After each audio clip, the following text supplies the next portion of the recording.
Ladies and gentlemen, the National Institute of Art History and the Fontainebleau Château are delighted to receive you for the 9th Art History Festival.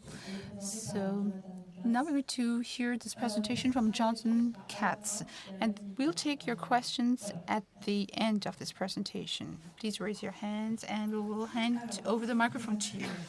I will quickly present Jonathan David Katz, who is an art historian specialized in queer stories, especially in the contemporary period and the American avant-garde. He is director at the University of Buffalo in New York State. He is a fighter for LGBTQ rights, and he's created the largest center for queer studies in the world. He's also a curator at the Museum of Lesbian Arts in New York, and recently he organized an exhibition during the 50th anniversary of the rebellion of Stonewall in the Museum Rightwood 659 in Chicago. And now he will be presenting a presentation that is what the queer studies have contributed to art. Everybody. I want to first give you a sense of what I'm not going to be talking about, which is this. Because this is fairly readable in terms of sexuality, of course enabled by questions of sexual difference. The fact that he's an African-American man made the sexual position much more visible than I think it would have been at the time had it been a Caucasian man. Nonetheless, we can make sense of these fairly easily. This is, of course, John Singer Sargent. There's another circuit of meaning that I won't be getting into, and that's privately exchanged artwork. This is Demuth's work for his friends. Clearly, this was not going to be on the open market. But what's striking about the moment that we're looking at now, which is the period before the Second World War, is how much more open queer art was at this historical junction than, paradoxically, it would be after the war. And the ground for that is simply that starting in 1951, the United States government began to aggressively police homosexuality. It became the new target for the right wing because, of course, communism and homosexuality were, in the American mind, linked. We even used the term commie pinko fag as a kind of trajectory of dissidence. Sometimes in this early period, you will see, as here, an odalisque, but male. But it's, in fact, this that I want to get at. Something that doesn't look queer at all. In fact, this one really isn't. This is the cover of VVV magazine by Breton, who moved to the United States and edited this. And he published an edict that no homosexual could ever be published in VVV. He was quite homophobic about it. Now, the problem was that American surrealism was overwhelmingly queer. And that posed a problem, so a group of queer surrealists set up a magazine called View magazine. This is View magazine. View magazine asked Marcel Duchamp to do a cover. And Duchamp had a problem. He didn't want to get into a fight with Breton, but he did want to actually do what the editors of View asked him to do, which is to provide a cover. So he does this rather remarkably homoerotic cover for View magazine. But if you look carefully, he changes the masthead of the magazine. So instead of the way View normally read, he turns the last right W into V, so it becomes VVV, tipping his hat in a very Duchampian way to both magazines so he doesn't have to take a position. It's that idea of encoding that I want to get at. This is an early work, self-portrait by Ellsworth Kelly from 1947. He's holding a dead rose bush. And this idea of thorniness, this idea of danger, is, I think, operative. But what's so interesting is that very quickly, he starts doing works like these, works that explicitly parallel the work of art to the body. And these are, of course, slightly campy, of course, turning his body into a woman's body by virtue of the canvas.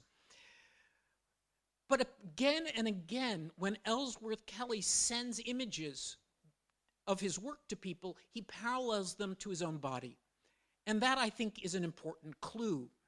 Because one of the things that I'm going to be arguing here is that hard-edged abstraction, a term that seems to have nothing whatsoever to do with sexuality, is a fundamentally queer mode. In fact, that every single hard-edged abstractionist of note was queer. And it became a mechanism through which queer artists could communicate questions of sexuality. I'm arguing, in essence, that the way forms move, the phenomenology of these seemingly, autonomous forms on canvas are analogs for the human body and for human relationships. Obviously, in the upper corner here, phallic analogs, but they don't need to be. What you will see again and again in Kelly's work is two forms touching, about to touch, about to pull away, so that questions of embodiment and questions of relationality constitute, that which is foregrounded. In all of these works, Kelly seems to be trying to find, in pictorial form, a way to address embodiment that doesn't speak directly or clearly about the body. But there is an erotic to these images that we have understood even though we have not addressed it.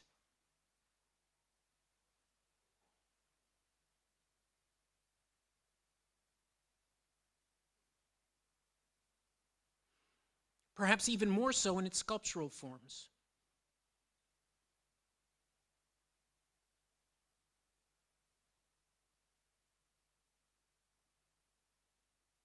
And what is so, I think, compelling is you recall the image with which I began that showed him with that painting over his body. This is one of his last major public commissions, and look, it repeats the same forms. So this is a consistent interest across the career. Now, Kelly would claim to be the developer of hard-edged abstraction, but Leon Polk Smith, a much less well-known artist, actually probably is the first one. And his early work, this is his 1948 Untitled Drawing, again, thematizes sexuality very clearly. But in this instance, obviously gendering it in a heterosexual way. As Polk Smith came to understand himself, he began to actually change. And this is what he considers his breakthrough drawing. A 1954 work that he said was born of a sporting goods catalog and the image illustrated therein of a baseball. He said that when he looked at the baseball and the seams on the baseball, quote, all of a sudden, I realized new pictorial possibilities. Now, obviously, I'm suggesting that there's a phallic imagery here that this baseball image carries that allowed him to come to understand how abstracted forms could carry analogs to the human body. And what's remarkable is that after that discovery and this breakthrough image, almost everything he does is related to exploring the possibilities of these baseball-like forms, turning them even into, right here, bikini briefs? And again, the same interest in finding in pure geometry a phenomenological relationship to the body.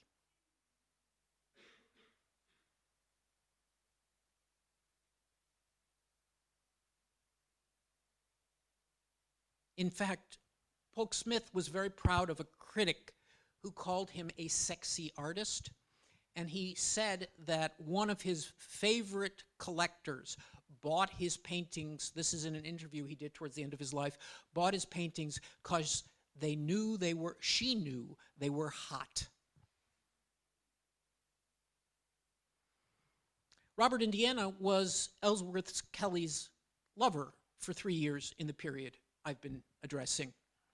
And during the period in which they were together, Indiana produces two. It uses the actual wooden elements from the Coenty-slip 19th century warehouses where they were then squatting. They had no money. And he produces these images in all of their erotic form, often playing with the idea of doubleness, of two like things, and as you can see here in Mate, thematizing quite literally a phallus and a hole. You don't have to study art history to see this.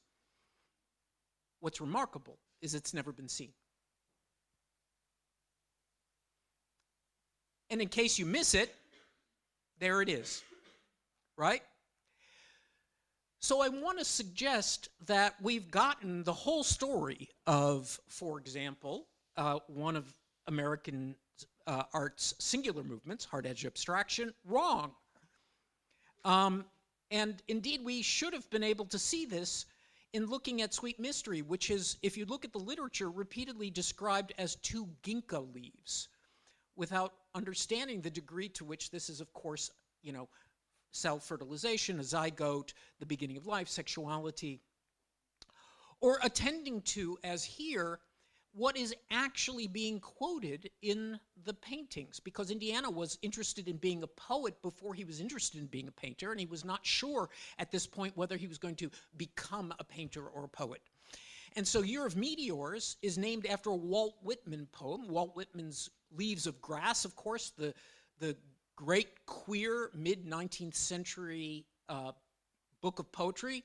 I mind how we lay one summer morning, and you reached till you felt my beard, and you reached till you held my feet, and I loved the sound of your valved voice. That's a description of a blowjob. And it opens Leaves of Grass. So, of course, Indiana would find this compelling, and he quotes here Year of Meteors, a poem that is ostensibly about the year in which Abraham Lincoln died. But if you look carefully at this and read around the image, you will see that it says, "She was 600 feet long, well-shaped and stately. The great Eastern swam up my bay." Okay? Are we all on the same page here? And this is not just one Indiana. Again and again, if you read Indiana's poetic quotations, they're the sort of queerest elements of every poet he could find. He even tells us that Leaves of Grass informs it, right? But all of this is by way of a kind of broad introduction to what my real subject is today, which is the work of Robert Rauschenberg and Jesper Johns. Because I think their work is much more complicated and needs a greater deal of unpacking. Rauschenberg's Man with Two Souls from 1950 is fairly obvious. What is perhaps less obvious is that it appeared only after Rauschenberg went to this exhibition by Barnett Newman at the Stable Gallery in New York, the gallery that was going to hold his first exhibition. He saw this exhibition, he went home and he destroyed all the things that he was going to show and instead made Man with Two Souls. And of course, what I'm trying to suggest in so doing is that he's excavating the buried phallic intensity of these works and critiquing them in a very humorous way. Indeed, abstract expressionism was his clear target at this moment. The white paintings, for all the other ways they operate, are also, of course, abstract expressionist canvases. They are de Kooning's or Pollock's absent paint. The same size and scale of abstract expressionism, but definitionally no gesture. Indeed, so blank that Rauschenberg decreed that when they yellowed in time, he knew they would, They were simply to be repainted by other people with house paint and rollers. A recognition, right, clearly communicated that there's nothing of the self in these, that these works are, by definition, right, about the response of the audience, not about encoding my meanings. Now, of course, a queer artist had to recognize the degree to which communicating your interior thoughts, the authentic interiority that was the hallmark of abstract expressionism, was by definition impossible. You couldn't express yourself if you were in the closet, as Rauschenberg was. So what he does is he ironizes the terms of abstract expressionism. Mother of God was in that same Stable Gallery show. And as you can see here, it consists of a series of maps of Washington, D.C., arranged so as to look vaguely like a Jackson Pollock, right, abstract expressionist skeins of paint. But instead of course, these authentic markers of interiority, you have mass-manufactured city plans and a big white circle at the center, a blank, right, which manifests that you are the one making meanings. But notice the little quotation in the bottom right. Do you see that? This is what it says. An invaluable spiritual roadmap as simple and fundamental as life itself, coming from none other than the Catholic Review. Rauschenberg is, of course, here completely being tongue-in-cheek, attacking the spiritualist premises of works by the abstract expressionists. Barnett Newman would call paintings things like one-ment, the miracle, and these are instead intended to puncture that kind of highfalutin language. But irony would not be the sole mode, and quickly, in 1950, Rauschenberg begins a painting that would be, I would argue, one of the most important in his career.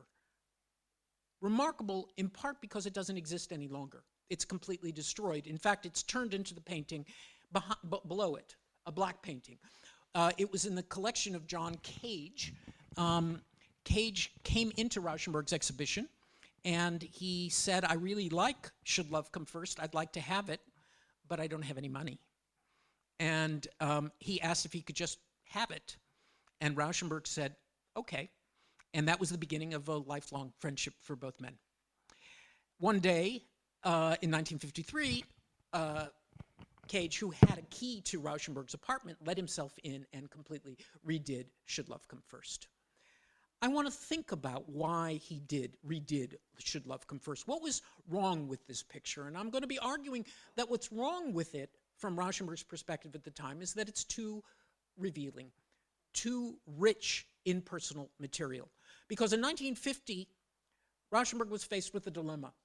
He had just returned to Black Mountain College, a place he loved, with a man who would become his partner, Cy Twombly.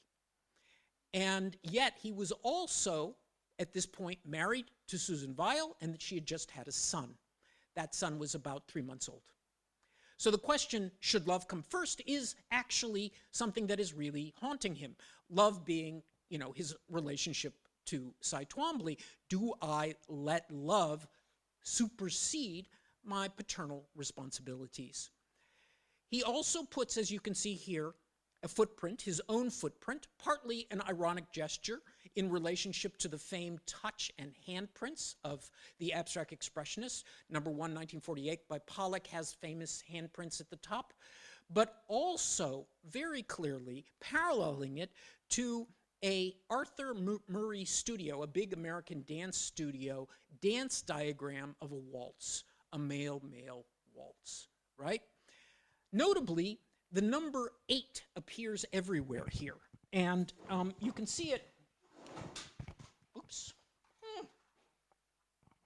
You can see it here. The number 8 up there. You can see it here. You can also see it up there. 8s, 8s, 8s, 8s. And you also see 7 and 7. there are 7 and 7 repeated here, and that is actually a timetable of the train's departures from Washington, D.C. What's it doing there? Well, I think it constitutes, in the way that Rauschenberg would have been thinking at this moment, a map of distance from a presumed center. And those 8s and those 7s, 8 is, of course, identical to identical forms. And when non-identical shaped numbers, like 7s appear, it's always 2. So it's always same with same being thematized across this painting, but at a level of abstraction and remove that presumably no one would get. I mean, I've spent my life studying this stuff. It's not in the literature. And yet, even this was too close. And so Rauschenberg repaints it as a black painting. This is Yoicks of 1954, the painting made upon meeting Jasper Johns. What's remarkable about the painting, I mean, there are many things that are remarkable, but the most notable aspect is the fact that everything that we have seen rigorously excluded in Rauschenberg's work all of a sudden returns with a vengeance.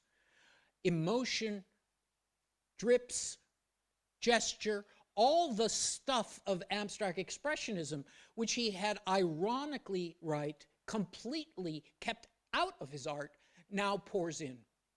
And it pours in part, I'm arguing, because he meets Jasper Johns. And this painting was done just several months after meeting Johns. And it even includes a description of Johns taken from a comic strip. I'm not going to bother showing it to you, it's too small, but it simply says, 5'10", hair sandy, eyes blue, my dear, you're not as guilty as you think, end quote. So he's describing Johns physically and emotionally at this moment. And Johns, in turn, produces this painting, Tango, a painting that in its terms contains the word tango. You can see that on the upper part. But on the bottom right, there's a tiny little key because there's a broken music box that John says he modified so that you couldn't actually play it. But I want to suggest that what tango is, of course, responding to is that waltz. That idea, presumably Rauschenberg had told Johns about what should love come first meant, and then Johns does a tango for his new partner. And then he picks up the theme again and again. You see here, this Untitled 1954 footprint drawing, or Edisto from 1960, a key theme in Johns's work. In turn, Rauschenberg gets really almost saccharine in his love notes to Johns. This was made February of 1954. It was made for Valentine's Day. Valentine's Day was a very big holiday for Rauschenberg. Every one of his lovers testifies to the fact that on Valentine's Day, Rauschenberg always gave you a big present of a work. And this is red import, and you can see the hearts in it. But not only does he do this, he also does this work, Untitled of 1954, one of the early combines. If you look carefully, there's a plastic pocket in this picture, right there in the upper right. And that plastic pocket contains cut out hearts from a pack of playing cards. Can you see them? They're faint, but they're there. So these very almost silly means of suggesting emotional involvement. But it's this picture, 1955 Odalisque and 1955 Untitled, that I'm going to be spending more time with. I'm arguing that they're a pair, that they're intended to be pendants. In part, of course, you can see that very clearly because they both have the same balustrade from a staircase that pierces the pillow in one and supports the other one. Initially, by the way, that wasn't to pierce a pillow. It was to pierce, in fact, a wedding cake bought at the Woolworths down the street from his studio, and he wanted it to land right between the bride and the groom. But he found that he couldn't get it to stabilize. This is in his notes. And so he gave it up and instead had it pierce a pillow. I'm arguing that these are not just parallel works, they are actually thematized to address, in one instance, homosexuality and the other, heterosexuality. I'm arguing, in fact, that Untitled, the one on the left, is the queer work and Odalisque, the straight work. Now, I realize that this is admittedly a bit of a generalization, but I do want to call your attention to the fact that Odalisque is topped by a cock, as we say in English, and there is a hen at the bottom of Untitled. There is also, I'm going to be showing you, a rich array of very important personal materials in Untitled. So many of them, in fact, that it constitutes a kind of personal scrapbook. It includes things like the newspaper notification that his sister was the winner of the Louisiana Yam Queen competition in 1946. But it also includes, for example, his mother's 1926 wedding invitation. So there's a lot of very important personal material that he's putting in these works. And the straight image is Odalisque. And what's striking about Odalisque is the very title is a combination between odalisque and obelisk, right? Male and female. So it, as it were, thematizes heterosexuality in its very title. And if you look carefully at the surfaces of these works, and let's first look at Untitled 54, you see there's an image of a man in a white suit reflected in a mirror, playing off of the tropes of Narcissus, which was, of course, one of the dominant homophobic codes at the period for understanding homosexuality, was narcissism. And not insignificantly, this figure is not Cy Twombly, but looks like Cy Twombly. It also includes a drawing by Jasper Johns of an American flag. It includes a photo of Jasper Johns.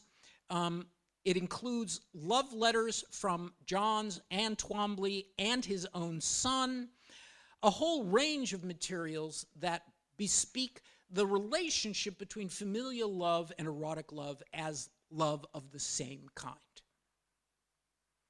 And then in Odalisque, a completely different politics, a kind of ingathering of the most performatively heterosexual stuff he can find. Literally taken from Playboy magazine, you can see the nudes there, but also a wolf in the bottom howling. Do you see that image of the wolf? In English, we say wolf whistle. A wolf whistle is when a man makes a whistle at a pretty woman, at least in the 1950s. There's even a citation from the Boy Scout handbook on how to throw a correct punch that begins with correct fist, incorrect fist. That's in the middle, right, of this image. Teaching boys how to fight. And of course, topped with that cock. So here we see Rauschenberg thematizing questions of sexuality quite centrally. By 1959, that thematization would become, I think, the single defining aspect of the work. This is Canyon, one of his most famous works. But of course, I'm arguing that it also carries resonances of one of the greatest queer tales in the history of classical literature, the notion of Ganymede. Now, when I was a kid, Ganymede was always talked about as cupbearer to the gods, but in fact, Zeus, right, found him very attractive, and Zeus turned himself into an eagle, swoops down to earth, picks up the beautiful boy Ganymede, and takes him to Olympus to be his butt boy, right?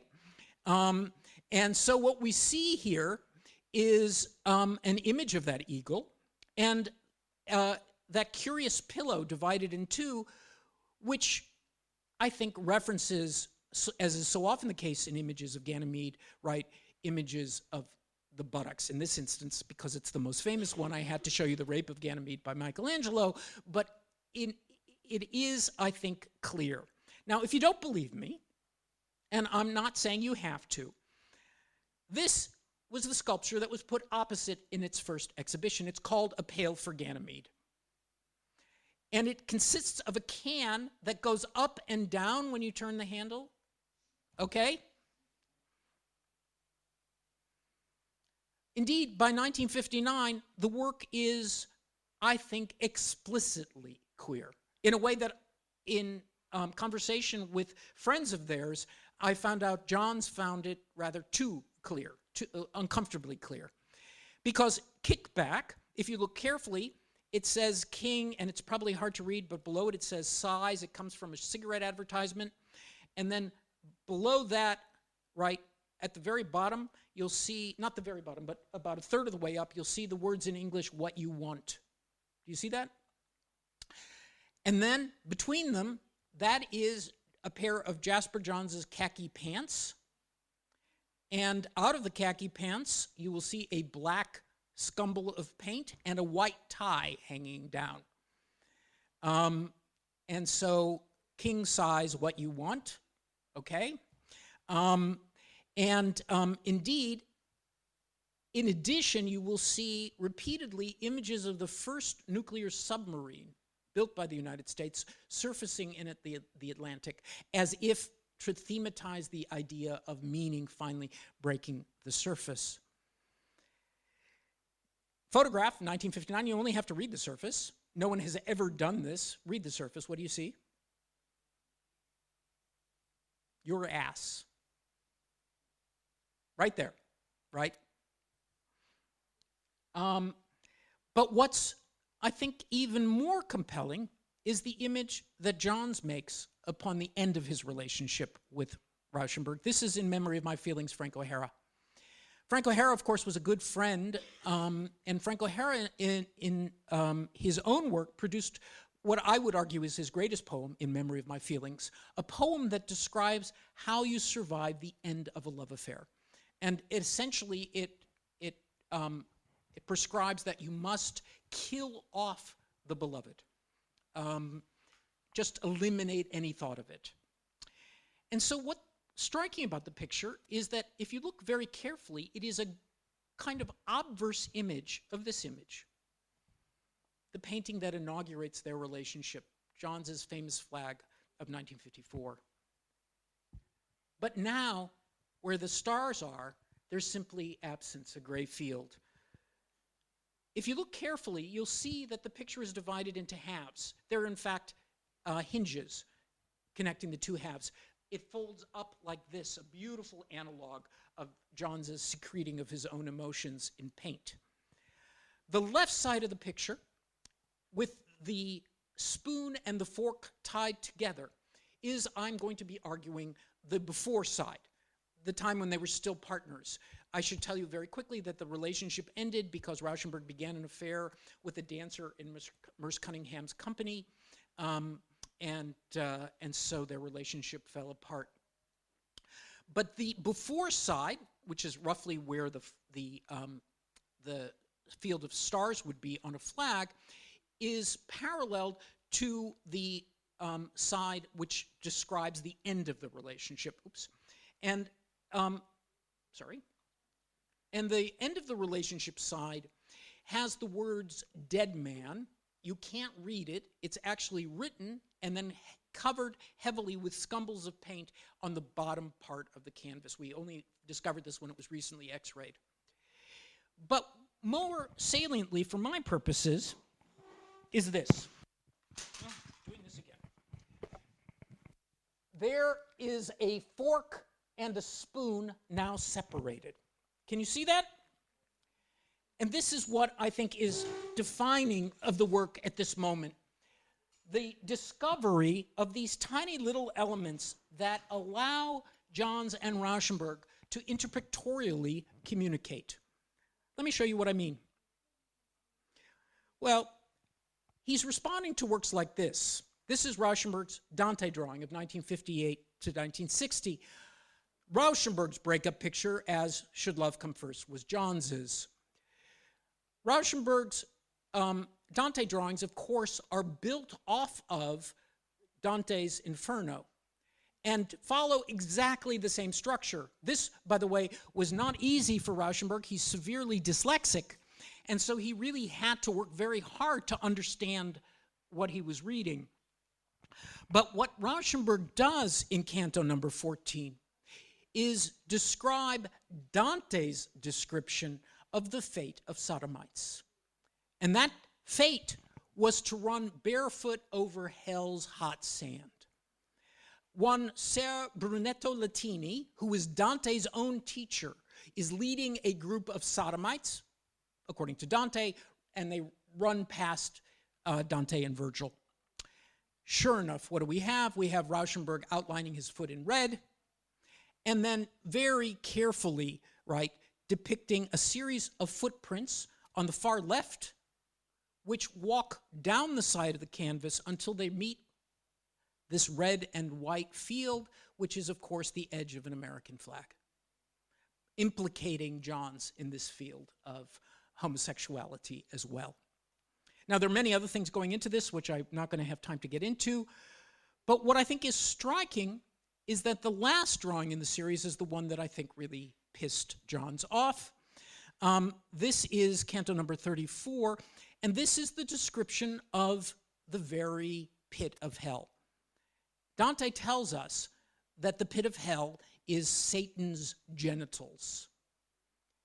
And in this image, I'm arguing that Rauschenberg gives us a depiction of Johns's genitals, which I should say were legendary for the fact that Johns was talented as an artist, but talented in other regards as well. And what's amazing about this is that no one's ever noted that this is, in fact, an image of a penis, that this is, in fact, right, Satan's groin. But if you look to the left, you'll see a cross-section from a medical textbook of a testicle. You see that? And of course, the whole form, obviously, I hope this is clear, is the form of a phallus, right? And Johns himself gives us his genitals in this transfer drawing. Now, remember I talked about the fork and the spoon being separated on the breakup side, whereas they're together on the side in which he's addressing the past of their relationship. It begins here in 1959, this fork-spoon meanings in Bride's Folly. This was the subject of an incredible exhibition at the Philadelphia Museum of Art. Incredible in part because it thematized the relationship between Jasper Johns, Robert Rauschenberg, Cy Twombly, and John Cage and Merce Cunningham and their collective relationship to Marcel Duchamp, and yet managed to avoid addressing sexuality completely. It was never included.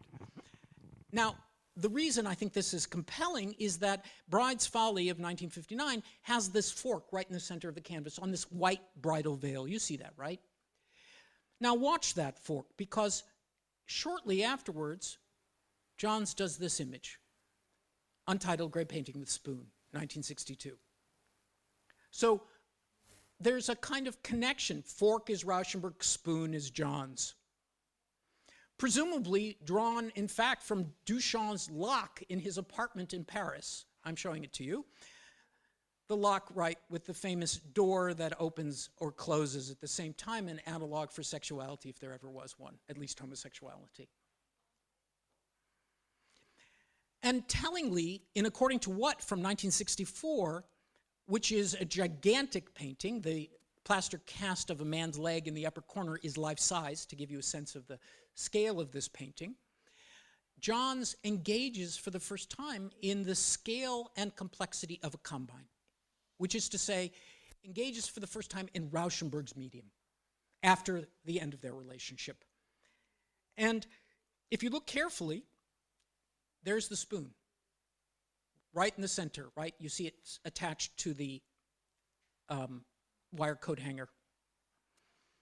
Again and again, as Johns is negotiating the end of the relationship with Rauschenberg, you see imagery of forks and spoons. Do you see there's a fork in tension and out the window? There's the detail. The fork at the top, the spoon at the bottom. Passage, same thing. a fork in tension. But it's this image that's going to help us understand exactly what's at stake. This is voice.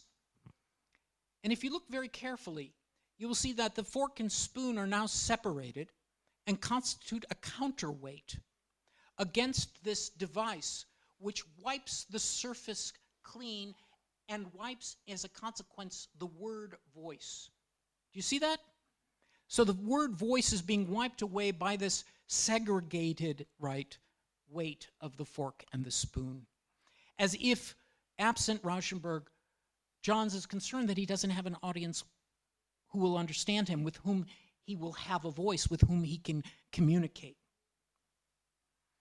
You can see this even more clearly here in the drawing voice, where, tellingly, it's the fork that pulls down the weight. Now alone, Rauschenberg, of course, is the fork, ending his ability to voice himself. And in 1968, after O'Hara's tragic early death, he makes this print, "In Memory of My Feelings." And indeed, as late as 1979, in a painting that was to raise money for the Merce Cunningham Dance Company, Dancers on a Plane, has on the edge, if you look very carefully, cutlery. It's framed by cutlery.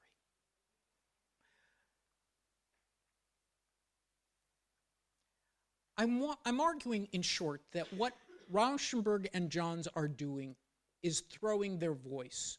And as a consequence, I bring you Ventriloquist, a painting that seems to me to perfectly emblematize this process of throwing your voice through objects in the way that ventriloquists do.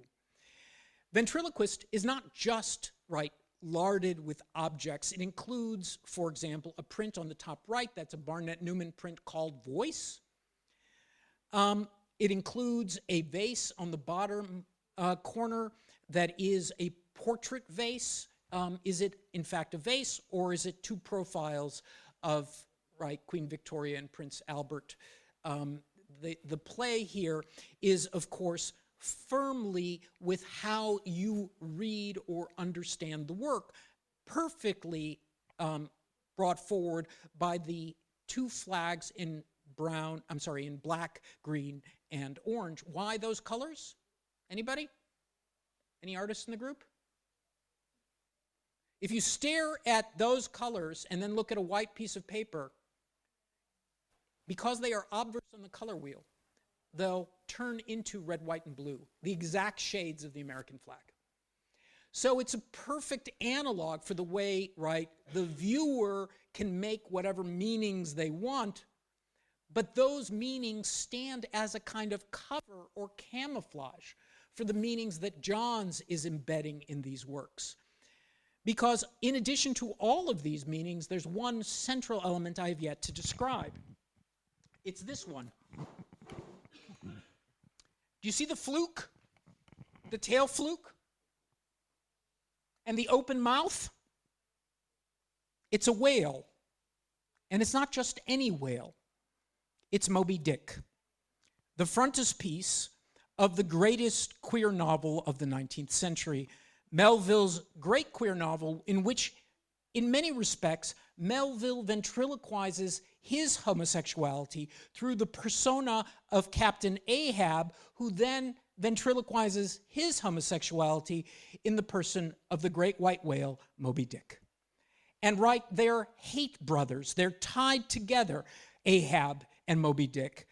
They seem to know what the other one is thinking, and one or the other is going to be killed. They both can't survive.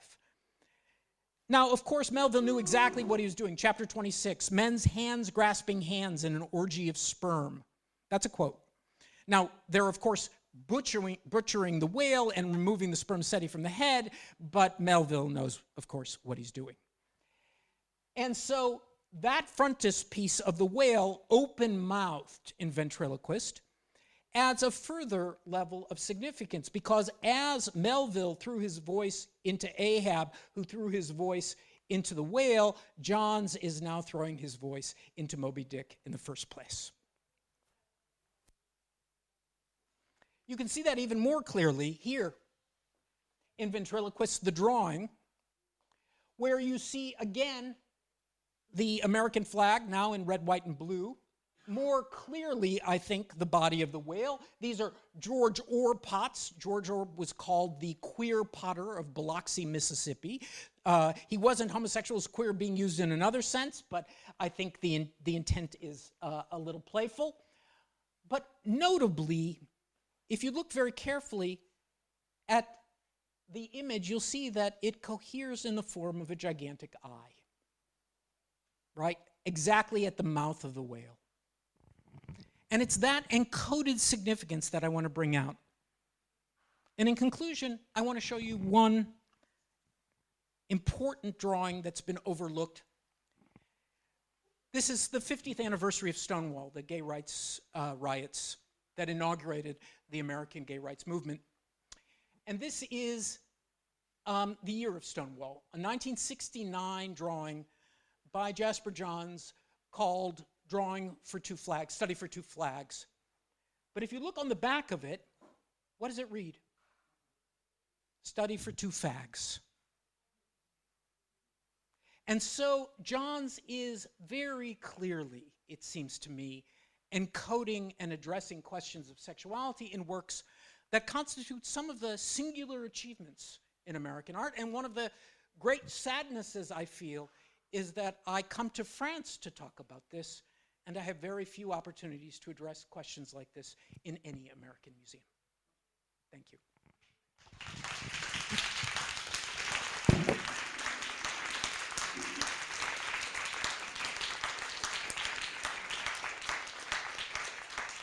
So I'd be happy to take any questions anybody has.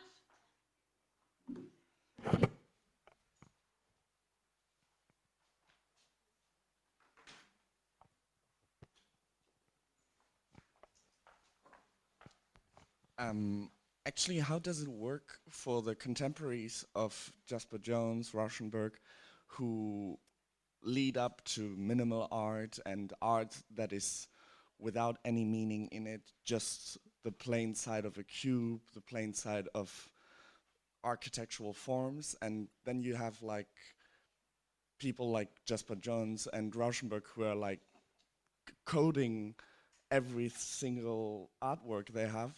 Like how does it work through these, like between these contemporaries? It's actually very interesting because the great American critic Michael Fried wrote a paranoid screed called Art and Objecthood in 1968.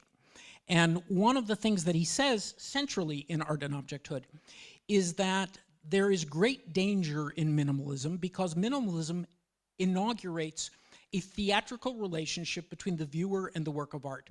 Because that cube of steel is 6 feet and it's hollow, we perceive it as if it were almost another person. We have a relationship to it that is a social one. And Fried says, the minute the social enters art, art is dead. Art has to be this privileged realm separate from the social. It has to have eternal values. It can't be engaged with the here and now. Now, of course, what's remarkable here is 1968 is the very epicenter of the 60s movements, right? You've got queer rights, you've got civil rights movement, you've got feminism, and art is built to hold all of this at a distance. And what Fried is trying to say is, right, we have to man the bulwarks. We have to keep them from overturning and overrunning our sacred realm. But what's, I think, equally telling is that one can read, as Fried himself does in 68, these minimalist works as having a social component, which admittedly, not clearly, not immediately legible as social, nonetheless carries it.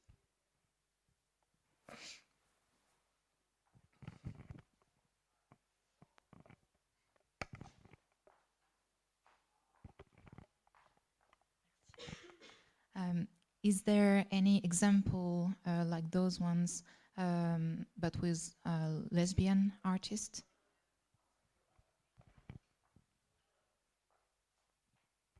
There are actually a huge number. And the only reason I didn't include lesbian artists is because it's actually much more complicated. It would have taken me 45 minutes just to introduce the argument. But Agnes Martin is clearly such a figure, and I've written extensively on the queer meanings in Agnes Martin's work. And so too, another important figure is Louise Nevelson, who actually was initially considered to be the artist who was going to do the monument for the Stonewall Uprising. She was the one who was initially going to do it, and then her dealer prevailed upon her not to touch it because it would hurt her market and hurt her partner's market, and so it went to a straight artist. But yes, I think the same things are operative.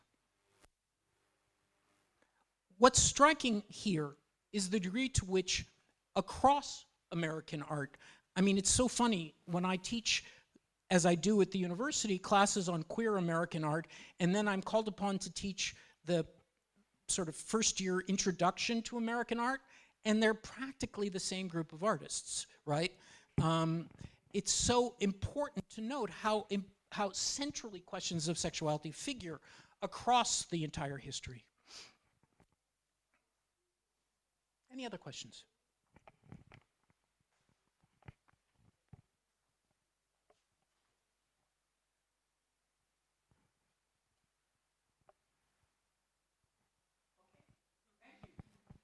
Merci.